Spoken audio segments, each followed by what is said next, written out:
విచ్చలవిడిగా కరప్షన్. ఇసుక రేట్లు మనకన్నా తక్కువ రేట్లకు ఇస్తామన్నారు. ఈరోజు చూస్తే కనీసం ఆ రోజు రాష్ట్ర ప్రభుత్వానికి కనీసం ఖజానాకు డబ్బులు వచ్చేటివి. ఈరోజు రాష్ట్ర ప్రభుత్వానికి రూపాయి కూడా డబ్బు ఆదాయం రాకపోగా ఇసుక రేట్లు చూస్తే డబల్. ఈరోజు మద్యం పరిస్థితి చూస్తే గవర్నమెంట్ నడిపే మద్యం షాపులు పూర్తిగా రద్దు. ప్రతి గ్రామంలోనూ వేలం వేసి బెల్ట్ షాపులు 2 లక్షలు 3 లక్షలు అని చెప్పి వేలం వేసి మరీ బెల్ట్ షాపులు నడుపుతూ ఉన్నారు. 6 నెలలు అయిపోయింది. ఇక మనం కూడా ప్రజల తరపున నిలబడాల్సిన సమయం వచ్చింది అని చెప్పి గట్టిగా కూడా మళ్ళీ చెయ్యి కలిపి పనిచేయాలి అని చెప్పి చెప్పడానికి మళ్ళీ మిమ్మల్ని అందరినీ కూడా ఇక్కడికి రమ్మని చెప్పడం జరిగింది. నా ప్రోగ్రాం సంక్రాంతి తర్వాత నా ప్రోగ్రాములు కూడా జిల్లాల్లో స్టార్ట్ అవుతాయి. నేను కూడా సంక్రాంతి అయిపోయిన తర్వాత జనవరి 3వ వారం నుంచి, జనవరి చివరిలోనో జనవరి 3వ వారం నుంచో నా ప్రోగ్రాములు కూడా జిల్లాల్లో స్టార్ట్ అవుతాయి. నేను కూడా ప్రతి జిల్లాలోనూ అక్కడే నిద్ర చేస్తా. ప్రతి బుధవారం ప్రతి గురువారం ఒక్కొక్క పార్లమెంట్లో 2 రోజులు 2 రాత్రులు అక్కడే పడుకుంటా. 3 రోజులు 3 నియోజకవర్గాలు, మరుసటి రోజు గురువారం మరో 4 నియోజకవర్గాలు కార్యకర్తలతోనే మమేకమయ్యే కార్యక్రమాలే చేస్తాం. ప్రోగ్రాం పేరు కూడా కార్యకర్తలతో జగనన్న పార్టీ బలోపేతానికి దిశ నిర్దేశం అనే ప్రోగ్రాంతోనే ఆ ప్రోగ్రాంలో కూడా అడుగులు ముందుకు వేస్తాం. ఆ ప్రోగ్రాం జనవరి 3వ వారంలో నా ప్రోగ్రాంలు స్టార్ట్ అయ్యేసరికి మీరంతా మీరేం చేయాలి అనే కార్యక్రమం కూడా చెప్పడానికి కూడా ఈరోజు మిమ్మల్ని అందరినీ కూడా ఇక్కడికి ఆహ్వానించడం జరిగింది. ఈరోజు శ్రీకాకుళం జిల్లాకు సంబంధించి జెడ్పీటీసీలను, ఎంపీపీలను, మున్సిపల్ చైర్పర్సన్లను అందరినీ కూడా ఇక్కడికి ఆహ్వానించడానికి, మీతో కాస్త టైం గడపడానికి ప్రధానమైన కారణం ఏమిటి అనేది కొద్ది గొప్ప మీ అందరికీ కూడా అవగాహన ఉంటుంది అనుకుంటా. ఈ ప్రభుత్వం వచ్చి ఇప్పటికి దాదాపుగా 6 నెలలు అయిపోయింది. మామూలుగా పాలన చేస్తే ప్రజల్లో వ్యతిరేకత కొద్దో గొప్ప ఈ మేరకు ఉంటుందా? కానీ ఫస్ట్ టైం ఇలాంటి ప్రభుత్వం చూస్తూ ఉన్నాం. 6 నెలలు గడవకముందే ప్రభుత్వంలో మీద వ్యతిరేకత ఈ స్థాయి నుంచి ఇక్కడ కనిపిస్తూ ఉంది. ఈ రోజుకి కూడా మన జెడ్పీటీసీలు కానీ, మన ఎంపీటీసీలు కానీ, మన సర్పంచులు కానీ ఎవరైనా కూడా ఏ గ్రామంలో అయినా కూడా ఏ ఇంటికైనా కూడా గర్వంగా తలెత్తుకొని పోగలుగుతాం. కారణం ఏమిటి అని అంటే ఎన్నికలప్పుడు మా పార్టీ ఇవన్నీ చెప్పింది. తూచా తప్పకుండా ప్రతి ఇది కూడా చేసి చూపించిన ప్రభుత్వం మాది అని చెప్పి సగర్వంగా తలెత్తుకొని చెప్పుకునే పరిస్థితి ఏ ప్రభుత్వానికైనా ఉంది అని అంటే అది ఒక వైఎస్ఆర్సీపీ ప్రభుత్వమే అని చెప్పి కూడా గర్వంగా చెప్పగలుగుతాం. నిజంగా దాని క్యాంపెయిన్ మనం ఎంత తీవ్రమైన క్యాంపెయిన్ జరిగింది అన్నది ఒకసారి గమనించినట్లయితే ఏ ఇంటికి ఎవరు పోయినా కూడా తెలుగుదేశం వాళ్ళు, తెలుగుదేశం ఎమ్మెల్యే నుంచి, తెలుగుదేశం కుటుంబ సభ్యుల నుంచి, తెలుగుదేశం పార్టీ కార్యకర్తల దగ్గర నుంచి ఎవరు పోయినా కూడా ప్రతి ఇంటికి వాళ్ళు చెప్పిన మాట, ఇంట్లో ఎవరు కనపడినా కూడా చిన్నపిల్లలు కనపడితే స్టార్ట్, నీకు 15,000, నీకు 15,000, నీకు 15,000, సంతోషమా? అంతకన్నా అంతకన్నా కొంచెం పెద్దోళ్ళు తల్లులు కనిపిస్తే చాలు, అమ్మలు కనిపిస్తే చాలు, నీకు 18,000, నీకు 18,000, నీకు 18,000, సంతోషమా? అంతకన్నా ఇంకా కాస్త పెద్దోళ్ళు ఆ అమ్మలకు సంబంధించిన పెద్దమ్మలు వాళ్ళ అత్తగారు కనిపిస్తే చాలు, నీకు 48,000, నీకు 48,000, నీకు 48,000, సంతోషమా? 20 ఏళ్ళ పిల్లోడు ఇంట్లో నుంచి బయటకు వస్తే చాలు, నీకు 36,000, నీకు 36,000, నీకు 36,000, సంతోషమా?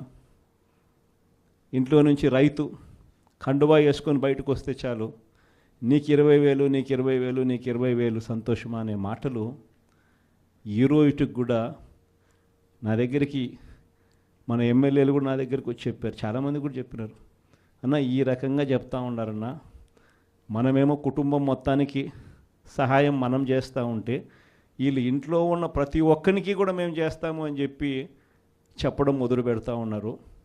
ఈ అబద్ధాలకు మనం తట్టుకోలేమున్నా మనం కూడా ఏదో ఒకటి చేయకపోతే, ఏదో ఒకటి చెప్పకపోతే ఇబ్బంది పడతామన్నా అని చెప్పి కూడా చాలామంది ఎమ్మెల్యేలు నా దగ్గర కూడా వచ్చి చెప్పారు. కానీ చెప్పినప్పటికి కూడా నేను చేయలేకపోయా. ఎందుకు చేయలేకపోయినాను అంటే ఈరోజుకి కూడా అంటారు చాలామంది ఎమ్మెల్యేలు నా దగ్గరికి వచ్చినప్పుడు కూడా, అన్న నీతో ఒక సమస్య ఉందన్న అంటారు. ఏం నా సమస్య అని చెప్పి నేను అడిగితే, అన్న నీతో ప్రాబ్లం నీలో అతి మంచితనము, అతి నిజాయితీతనం, ఈ రెండు నీతో ఉన్న సమస్యలు అన్నా అని చెప్పి కూడా అంటారు. వాస్తవమే, అతి నిజాయితీతనము, అతి మంచితనము, ఈ రెండు బహుశా నాకున్న ప్రాబ్లమ్సే కావచ్చేమో. కానీ మళ్ళీ రేపొద్దున మనం అధికారంలోకి వచ్చేసరికి మాత్రం మళ్ళీ అవే కారణాల వల్లే మళ్ళీ మనం రేపొద్దున అధికారంలోకి వస్తామన్న మాట కూడా అంతే వాస్తవం. ప్రైవేట్ స్కూళ్ళు గవర్నమెంట్ స్కూళ్ళల్లో పోటీ పడగలుగుతాయా, ఇది సాధ్యమేనా అని చెప్పి అనుకునే పరిస్థితి నుంచి ప్రతి 6వ తరగతి నుంచి ప్రతి క్లాస్ రూమ్లోనూ డిజిటల్ క్లాస్ రూములు తయారు చేసి ఇవన్నీ తీసుకొచ్చి మన హయాంలో గర్వంగా కూడా తలెత్తుకొని చెప్పగలుగుతాం. ప్రైవేట్ స్కూళ్ళు గవర్నమెంట్ స్కూళ్ళతో పోటీ పడే పరిస్థితి వచ్చింది అని అంటే అది ఒక్క వైఎస్ఆర్సీపీ హయాంలో మాత్రమే. వసతి దీవెన గాలికి ఎగిరిపోయింది. పిల్లలను ఈరోజు చదువుకునే దానికోసం ఇంజనీరింగ్ కాలేజీలో యాజమాన్యాలు మీరు ఫీజులు కట్టకపోతే మీరు చదువుకునేదానికి మేము ఒప్పుకోము, ఫీజులు తీసుకొని రండి అని చెప్పి పిల్లల్ని ఇంటికి పంపిస్తూ ఉన్న పరిస్థితులు ఈరోజు కనిపిస్తూ ఉన్నాయి. వైద్య రంగం పరిస్థితి కూడా అంతే దయనీయంగా ఉంది. ఆరోగ్యశ్రీ సేవలు మార్చి నుంచి ఇంతవరకు బిల్స్ లేవు. వ్యవసాయం పరిస్థితి అంతే. ఆర్బీకేలు స్థాపించి ఈ క్రాప్ పెట్టి ట్రాన్స్పరెంట్గా పారదర్శకంగా ఉచిత పంటల బీమా అమలు చేసి దళారీ వ్యవస్థ అనేది లేకోకుండా ఆర్బీకేల ద్వారానే పంటలు కొనుగోలు చేసి ప్రతి రైతుకు తోడుగా అండగా నిలబడే కార్యక్రమం మనం చేస్తే ఈరోజు ఏ రైతు ధాన్యం కొనుగోలులో ఏ రైతుకు కూడా కనీస మద్దతు ధర రాని పరిస్థితిలో ఈరోజు వ్యవసాయం చేస్తూ ఉన్న పరిస్థితులు ఈరోజు కనిపిస్తూ ఉన్నాయి. మళ్ళీ పథకాలు ఎలా ఉన్నాయో అని హలో అని ఫోన్ చేసి అడుగుతారంట. పథకాలు ఉంటే కదా నువ్వు హలో అని చెప్తే అవతలోడు హలో అని చెప్పి మళ్ళీ చెప్పేదానికి.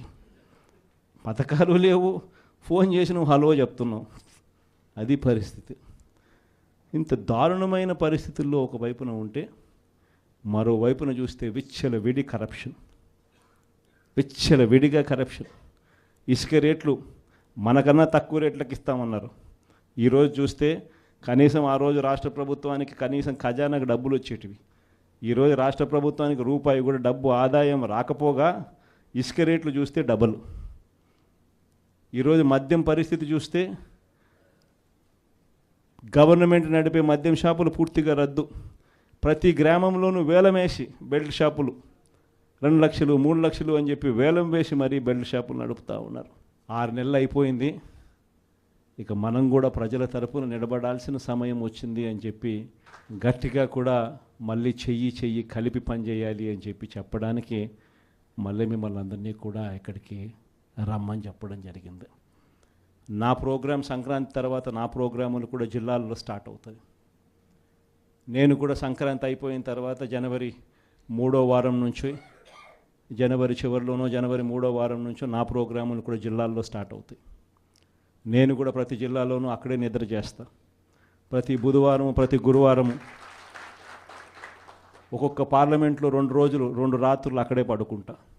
3 రోజులు 3 నియోజకవర్గాలు, మరుసటి రోజు గురువారం మరో 4 నియోజకవర్గాలు కార్యకర్తలతోనే మమేకమయ్యే కార్యక్రమాలే చేస్తాం. ప్రోగ్రాం పేరు కూడా కార్యకర్తలతో జగనన్న పార్టీ బలోపేతానికి దిశా నిర్దేశం అనే ప్రోగ్రాంతోనే ఆ ప్రోగ్రాంలో కూడా అడుగులు ముందుకు వేస్తాం. ఆ ప్రోగ్రాం జనవరి 3వ వారంలో నా ప్రోగ్రాంలు స్టార్ట్ అయ్యేసరికి మీరేం చేయాలి అనే కార్యక్రమం కూడా చెప్పడానికి కూడా ఈరోజు మిమ్మల్ని అందరినీ కూడా ఇక్కడికి ఆహ్వానించడం జరిగింది. ఈరోజు శ్రీకాకుళం జిల్లాకు సంబంధించి జెడ్పీటీసీలను, ఎంపీపీలను, మున్సిపల్ చైర్పర్సన్లను అందరినీ కూడా ఇక్కడికి ఆహ్వానించడానికి, మీతో కాస్త టైం గడపడానికి ప్రధానమైన కారణం ఏమిటి అనేది కొద్ది గొప్ప మీ అందరికీ కూడా అవగాహన ఉంటుంది అనుకుంటా. ఈ ప్రభుత్వం వచ్చి ఇప్పటికి దాదాపుగా 6 నెలలు అయిపోయింది. మామూలుగా పాలన చేస్తే ప్రజల్లో వ్యతిరేకత కొద్దో గొప్ప ఈ మేరకు ఉంటుందా? కానీ ఫస్ట్ టైం ఇలాంటి ప్రభుత్వం చూస్తూ ఉన్నాం. 6 నెలలు గడవకముందే ప్రభుత్వంలో మీద వ్యతిరేకత ఈ స్థాయి నుంచి ఇక్కడ కనిపిస్తూ ఉంది. ఈ రోజుకి కూడా మన జెడ్పీటీసీలు కానీ, మన ఎంపీటీసీలు కానీ, మన సర్పంచులు కానీ, ఎవరైనా కూడా ఏ గ్రామంలో అయినా కూడా, ఏ ఇంటికైనా కూడా గర్వంగా తలెత్తుకొని పోగలుగుతాం. కారణం ఏమిటి అని అంటే, ఎన్నికలప్పుడు మా పార్టీ ఇవన్నీ చెప్పింది. తూచా తప్పకుండా ప్రతి ఇది కూడా చేసి చూపించిన ప్రభుత్వం మాది అని చెప్పి సగర్వంగా తలెత్తుకొని చెప్పుకునే పరిస్థితి ఏ ప్రభుత్వానికైనా ఉంది అని అంటే అది ఒక వైఎస్ఆర్సీపీ ప్రభుత్వమే అని చెప్పి కూడా గర్వంగా చెప్పగలుగుతాం. నిజంగా దాని క్యాంపెయిన్ మనం ఎంత తీవ్రమైన క్యాంపెయిన్ జరిగింది అన్నది ఒకసారి గమనించినట్లయితే, ఏ ఇంటికి ఎవరు పోయినా కూడా తెలుగుదేశం వాళ్ళు, తెలుగుదేశం ఎమ్మెల్యే నుంచి, తెలుగుదేశం కుటుంబ సభ్యుల నుంచి, తెలుగుదేశం పార్టీ కార్యకర్తల దగ్గర నుంచి ఎవరు పోయినా కూడా ప్రతి ఇంటికి వాళ్ళు చెప్పిన మాట, ఇంట్లో ఎవరు కనపడినా కూడా, చిన్నపిల్లలు కనపడితే స్టార్ట్, నీకు 15,000, నీకు 15,000, నీకు 15,000, సంతోషమా? అంతకన్నా అంతకన్నా కొంచెం పెద్దోళ్ళు, తల్లులు కనిపిస్తే చాలు, అమ్మలు కనిపిస్తే చాలు, నీకు 18,000, నీకు 18,000, నీకు 18,000, సంతోషమా?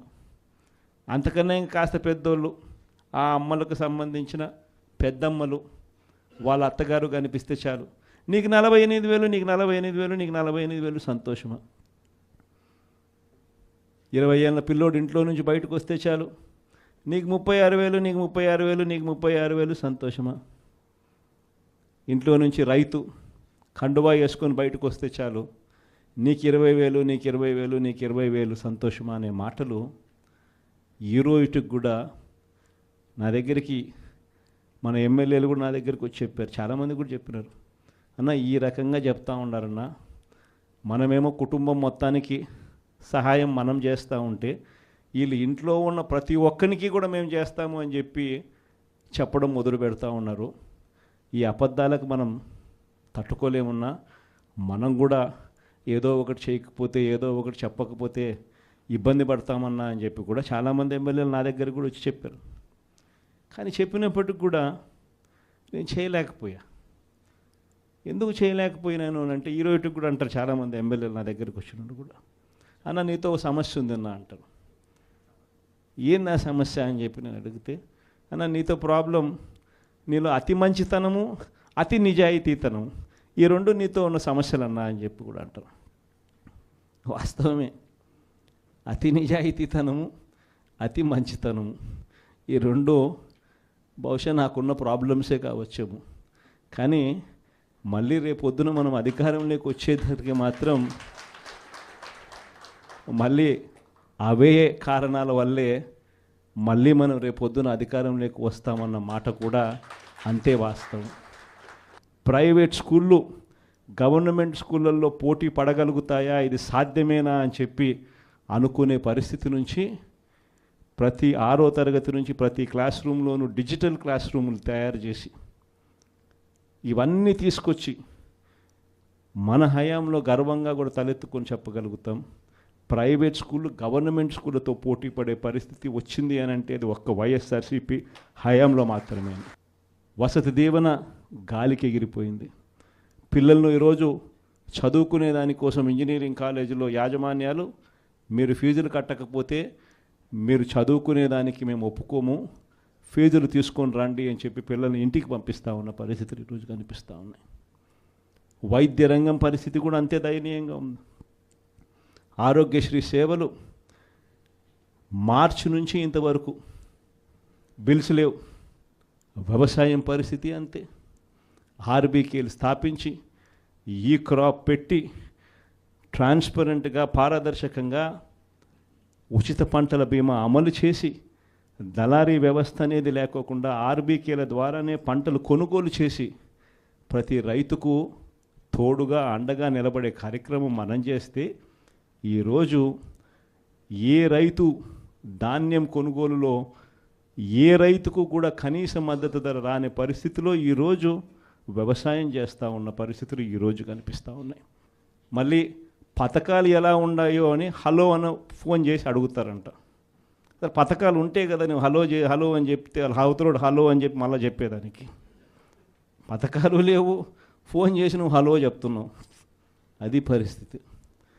ఇంత దారుణమైన పరిస్థితుల్లో ఒకవైపున ఉంటే మరోవైపున చూస్తే విచ్చలవిడి కరప్షన్, విచ్చలవిడిగా కరప్షన్. ఇసుక రేట్లు మనకన్నా తక్కువ రేట్లకు ఇస్తామన్నారు. ఈరోజు చూస్తే కనీసం ఆ రోజు రాష్ట్ర ప్రభుత్వానికి కనీసం ఖజానాకు డబ్బులు వచ్చేటివి. ఈరోజు రాష్ట్ర ప్రభుత్వానికి రూపాయి కూడా డబ్బు ఆదాయం రాకపోగా ఇసుక రేట్లు చూస్తే డబల్. ఈరోజు మద్యం పరిస్థితి చూస్తే గవర్నమెంట్ నడిపే మద్యం షాపులు పూర్తిగా రద్దు. ప్రతి గ్రామంలోనూ వేలం వేసి బెల్ట్ షాపులు 2 లక్షలు 3 లక్షలు అని చెప్పి వేలం వేసి మరీ బెల్ట్ షాపులు నడుపుతూ ఉన్నారు. 6 నెలలు అయిపోయింది. ఇక మనం కూడా ప్రజల తరపున నిలబడాల్సిన సమయం వచ్చింది అని చెప్పి గట్టిగా కూడా మళ్ళీ చెయ్యి కలిపి పనిచేయాలి అని చెప్పి చెప్పడానికి మళ్ళీ మిమ్మల్ని అందరినీ కూడా ఇక్కడికి రమ్మని చెప్పడం జరిగింది. నా ప్రోగ్రాం సంక్రాంతి తర్వాత నా